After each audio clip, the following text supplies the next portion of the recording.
Guys, welcome to my YouTube channel freelancer CA aspirant and stock trader. Guys, हम आज बात करेंगे call option buyers की, जिनकी वीकली एक्सपायरी निफ्टी ऑप्शंस की कल है और जिन्होंने कॉल ऑप्शंस जो हैं अभी तक एग्जिट नहीं किए हैं, जिन्होंने अपनी पोजीशंस को अभी तक स्क्वायर ऑफ नहीं किए। तो गाइस, आप देख सकते हैं मेरी स्क्रीन पे ग्रो ऐप में मेरे पास ये इतना लॉस शो हो रहा है मेरे कॉल ऑप्शन पे जो कल एक्सपायर हो रहा है, क्योंकि गाइज़ मैंने ये कॉल ऑप्शन बाय किया था उस समय ये सस्ता हो रहा था। उस समय जब मैंने ये कॉल ऑप्शन बाय किया था तो 225.65 रुपीज़ तब ये कॉल ऑप्शन इतने का था, ये इसका प्रीमियम। और अभी इसका प्रीमियम गिर के जो है वो 41.6 रुपीज़ का रह गया है सिर्फ। और गाइज़, इसका सबसे बड़ा रीज़न क्या है कि कल जो है एक नेगेटिव न्यूज़ आ गई थी। रामनवमी के अगले दिन जो है फ्राइडे को जो ट्रेडिंग सेशन हुआ उसमें जो अमेरिका ने 15 पॉइंट की जो एक डील भेजी थी वॉर रोकने के लिए, ट्रंप ने, ईरान ने उसको रिजेक्ट कर दिया था। तो जिसकी वजह से ये कल 487 पॉइंट्स का निफ्टी में फॉल आ गया था। तो गाइज़, अभी मैं ना यूट्यूब वीडियोस पे देख रहा था, जितने भी बहुत सारे मैंने यूट्यूबर्स के वीडियोस देखे, तो जो पुट ऑप्शन बायर्स हैं वो भी ये कह रहे थे कि कल निफ्टी 487 पॉइंट से गिरा, लेकिन उसके बावजूद भी जो पुट ऑप्शंस का भी जो प्रीमियम है वो भी नहीं बढ़ा। तो इसका क्या मतलब है कि पुट ऑप्शन का प्रीमियम बढ़ा नहीं और जो कॉल ऑप्शंस है जिन्होंने बाय किए हुए थे उनका प्रीमियम बुरी तरह से गिर गया। तो गाइज, ये सब हो क्या रहा है अब? लेकिन जो कॉल ऑप्शन बायर्स हैं वो कहीं ना कहीं ये होप कर रहे होंगे कि कल कोई मार्केट में कोई चमत्कार हो जाए कि निफ्टी जो है वो 500 या 600 पॉइंट्स का बड़ा गैप अप दे दे, और सेंसेक्स भी जो है वो बहुत बड़ा मतलब कि कोई कल गैप अप दे दे कोई गाइज। बट कोई मिरेकली कोई होगा, वॉर से कोई पॉजिटिव न्यूज़ आने की हम एक्सपेक्टेशन अगर करें, अगर पूरी रात में अगर कुछ पॉजिटिव न्यूज़ आए तभी ऐसा कुछ हो सकता है। वैसे एक रात में तो मुझे लगता नहीं कि ऐसा कुछ पॉजिटिव होने वाला है। बाकी एक बारी ऑप्शन चेन देख लेते हैं। ये ऑप्शन चेन है गाइज, यहाँ पे देखिए ये पेंडिंग पोजीशंस हमें दिख जाएंगी ना कि कितने लोग हैं जिन्होंने अभी तक अपनी पोजीशंस को एग्जिट नहीं किया है कॉल बायर्स ने। तो गाइज़, आप देख सकते हैं सबसे ज़्यादा जो अभी जो पुट राइटिंग है वो कौन से लेवल पे है। ओपन इंटरेस्ट में देखिए गाइज़ 23,500 के लेवल पे 21,684 लोग वो हैं जो अभी तक अपनी पोजीशन एग्जिट नहीं कर रहे, कि मतलब जो अभी तक पॉजिटिव हैं, जो सोचते हैं कि कल सुबह हो सकता है कि कोई पॉजिटिव न्यूज़ आ जाए और ये 23,500 का लेवल जो है कल ब्रेक हो जाए भी, मतलब ये रेजिस्टेंस ब्रेक हो जाए। 23,450 पे 4300 कॉन्ट्रैक्ट्स हैं। 23,400 पे कितनी पुट राइटिंग है आप देख लो, 12,055। तो वैसे तो ये बहुत कम है in comparison with the call writing. अगर हम कॉल राइटिंग देखें तो गाइज अगेन 23,500 पे आप देख सकते हैं कि ये 1,28,000 लोग हैं ऑलमोस्ट जो सोचते हैं कि 23,500 एक मेजर रेजिस्टेंस है।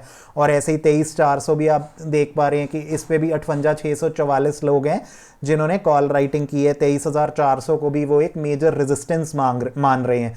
और अभी आप 23,200 के लेवल्स पे भी आप देख पा रहे हैं कि कितनी ज़्यादा कॉल राइटिंग है, 80,807, क्योंकि 23,200 भी क्या है, एक मेजर रेजिस्टेंस लेवल है। तो गाइज, अगर हम ओपन इंटरेस्ट का डेटा देखें तो उसमें क्लियरली हमें पता लग रहा है कि जो कॉल राइटिंग है वो 23,200 के लेवल पे बहुत ज़्यादा है। ठीक है, 23,200 एक बहुत ही मेजर रेजिस्टेंस है कल के लिए। ठीक है, और आप यहाँ पे भी देख लीजिए 23,100 पे और 23,000 पे भी कितना ज़्यादा कॉल राइटिंग है। 23,000 पे भी 1,28,000 लोग हैं जो 23,000 को भी एक मेजर रेजिस्टेंस समझते हैं। ठीक है, जो कहते हैं कि मार्केट नीचे ही रहेगी कल।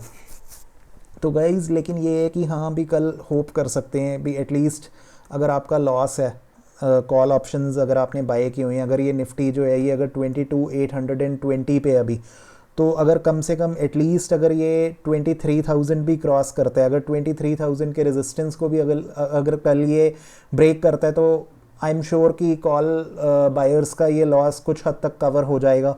और मुझे लगता है कि जब निफ्टी एक अच्छे लेवल पे होगा, आई थिंक 22,900 जब क्रॉस करेगा या 22,950 या 23,000 अगर क्रॉस करता है, तो मुझे लगता है कि सबको अपनी पोजीशन को एग्ज़िट करना चाहिए, सो दैट कि उनका ये जो लॉस है ये कुछ हद तक रिकवर हो सके या कुछ कम हो सके ये लॉस।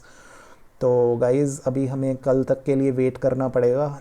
लेकिन जो ब्रेंट क्रूड ऑयल का प्राइस है वो भी हमें यही बता रहा है कि निफ्टी कल जो है राइज़ नहीं करेगा, बिकॉज जो ब्रेंट क्रूड का अभी प्राइस है 107.81 डॉलर्स पर बैरल आ रहा है न्यूज़ में।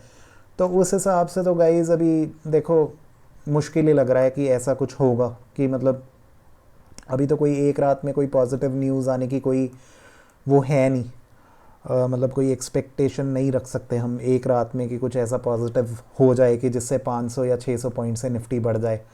बट स्टिल गाइज ये मार्केट है, मार्केट में कुछ भी पॉसिबल है। All sorts of miracles happen and have happened in the past. So call buyers के लिए मैं यही कहूँगा कि हाँ ठीक है यार, भी एटलीस्ट अपने नुकसान को कुछ हद तक आप क्या पता कल कम कर सकते हैं हम ना। तो आई विल होप कि मेरा नुकसान भी कम हो और आपका भी नुकसान कम हो। और अगर कोई मिरेकल हो गया कोई कि जिससे 500 या 600 पॉइंट्स का कल मार्केट में गैप अप देखने को मिला, विच इज़ वेरी अनलाइकली, क्योंकि ब्रेंट क्रूड का जो प्राइस है वो बहुत ज़्यादा इस समय पे $107 प्रति बैरल है, तो उस वजह से मुझे लग नहीं रहा कि ऐसा भी कुछ होगा। बट चलो देखते हैं, लेट्स सी क्या न्यूज़ आती है। मार्केट में कभी भी कुछ भी हो जाता है। गाइज़ आपको अगर मेरे वीडियोस अच्छे लगते हैं तो आप ज़रूर मेरे चैनल फ्रीलांसर सीए एस्पिरेंट और स्टॉक ट्रेडर को आप सब्सक्राइब कीजिए। और मेरी ऑप्शंस ट्रेडिंग के ऊपर और भी वीडियोस हैं, और मेरी पूरी प्लेलिस्ट है ऑप्शंस ट्रेडिंग के ऊपर, तो आप उसको भी ज़रूर आप देखिए एक बार। और जिसमें मैंने put call ratio India VIX के ऊपर मैंने वीडियो बनाई है। ठीक है, मैंने मतलब बहुत सारे वीडियोस बनाए हुए हैं ऑप्शंस ट्रेडिंग के ऊपर, आप इनको एक बार ज़रूर गो थ्रू कीजिए। और अगर आपको मेरे ये वीडियोस इन्फॉर्मेटिव लगते हैं तो आप मेरे चैनल को ज़रूर लाइक, कमेंट और सब्सक्राइब कीजिए। ठीक है गाइज़।